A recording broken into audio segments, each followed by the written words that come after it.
Dear brothers and sisters, I'm sure you heard this parable of the rich man and Lazarus time and again.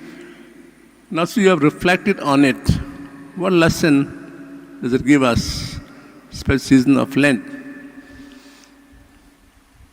After we leave, after we die, will God tell us that we were buried or we were taken like Lazarus into Abraham's bosom?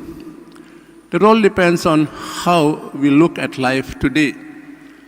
If you look at life and what we have, my life, my family, my relations, friends, my wealth, spiritual, material, psychological, mental, if I have this attitude, it belongs to me and me alone, then when we die, we will be buried.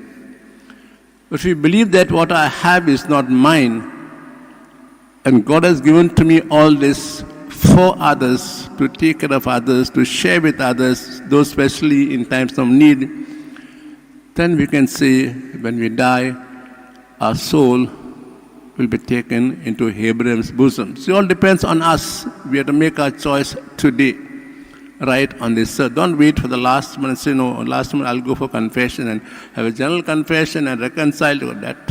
The last moment we don't know when it will come. The season of Lent is a time when we pray, when we reflect, when we fast, when we make penances. But what purpose? We are also told to share our wealth. For what purpose? It also makes us realize that we are totally dependent on God. In God we trust, in God we love. If that is our so-called our basic everyday mantra, daily prayer, then we can say after we leave this world, we won't die or be buried, but we will be taken like this poor man Lazarus who trusted in God into Abraham's bosom. So let's pause and reflect on this so-called concept of what I am, what I have, what belongs to me, is being given to me by God to take care of it, to share with others.